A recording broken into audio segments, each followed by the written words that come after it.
So guys, hello.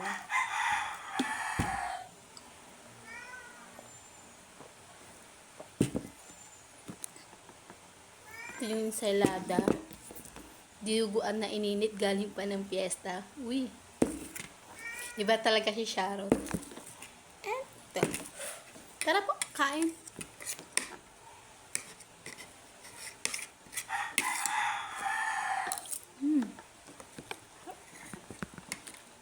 Ang sarap, grabe. Sarap ng talong. Kain tayo. Almusal ko pa lang po to. Yung pusa ko. Mingay! Ming! Say hi, Mingay. Dali na. Mamaya ka na. Ako muna.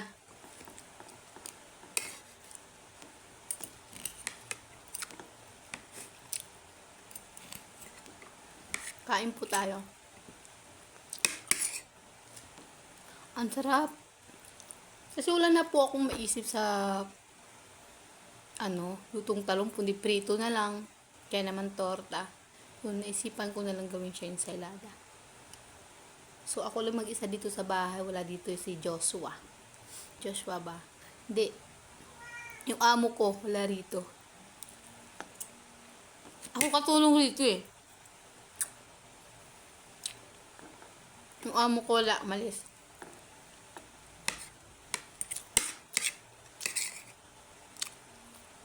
Nangapit dagat yata. Lumao siya. Tulog pa ako. Yun, alis daw siya. Ayoko pang gumising kasi may jet lag ako. Kaya inom nung piyesta. Thank you nga pala sa Barangay Nina, sa kapatid ko. Shout out.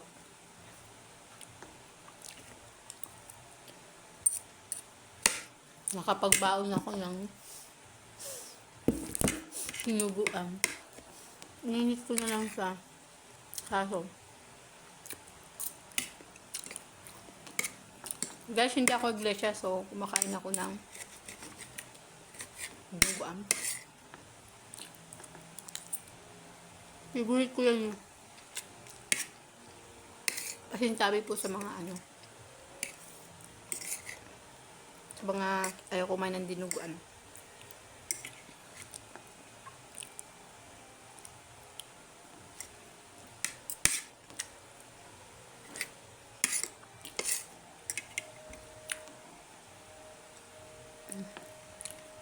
Try nyo rin magluto ng ensalada, ang sarap. Ginisa ko na sa sibuyas, bawang, kamatis, then kunting tubig, tapos sukal, oyster, lagyan ko sa oyster sauce, kamatis, sabi ko na ba yung kamatis, yun, tapos hindi ko na siya nilagyan ng sili guys, kasi yung bagoong maanghang na. So yung partner ko, partner in crime, yun, hindi siya masyadong kumakain pag may sili.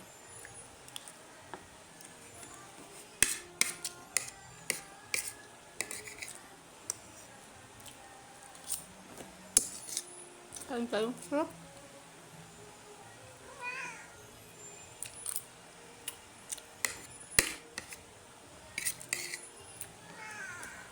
Ayun siya sa mga gustong humingi. 4 na piraso lang pong talong yung ginawa ko. So, dahil sa sarap, maubos ko yata yung kalahati nito. Kain. Sakit ng katawan ko. Nakakain ko lang kasi tapos ko lang maglinis sa likod, sa harap, gugas. Aray. Katawan ko ang sakit. Oras na ba? 10:52. Almusal ko pa lang.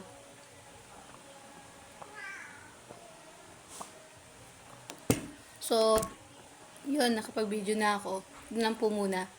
Bye. Patuloy ko na to ha. Okay.